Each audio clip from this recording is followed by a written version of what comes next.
सैफुल मलूक साहब की तरफ मैं जाना चाहूंगी। सैफुल मलूक साहब, आपने सलमान तासीर कत्ल केस से लेकर आसिया बीबी और दीगर केसेस की पैरवी की है।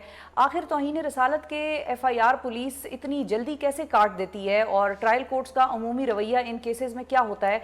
मैं आपके सवाल के जवाब देने से पहले एक दो बातें कहना चाहूँगा। ज़रूर ज़रूर ज़रूर। मैं भी उतना ही अच्छा मुसलमान अपने आप को समझता हूँ जितना बाकी लोग अपने आप को समझते हैं। Of course sir, of course. लेकिन यहाँ पे हमारी बदकिस्मती ये है कि मेरे साथ मेरे बुखला जो लाहौर मेरी बार है, जहाँ मैंने 40 साल प्रैक्टिस की है, मेरे साथ सलाम लेने को तैयार नहीं है कि जी ये तो ये केस करता है। होता ये है कि जब ये कहीं भी इस किस्म की कोई बात होती है तो उधर फिर ये तो किसी ने पूछना नहीं ना कि सच है कि गलत।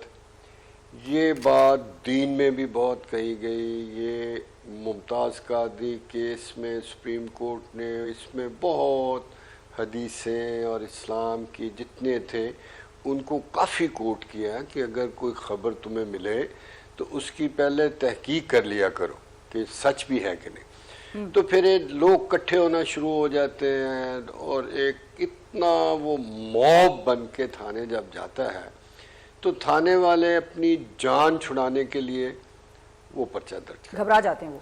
और इस सारी सूरत हाल को पार्लियामेंट ने देखते हुए एक वक्त आया कि उन्होंने सेक्शन 156 जो है क्रिमिनल प्रोसीजर कोड का, जो तफ्तीश की बात करता है कि कौन तफ्तीश करेगा किसी भी क्रिमिनल केस की, जिसमें लफ्ज़ SHO इस्तेमाल हुआ, स्टेशन हाउस ऑफिसर। ठीक है।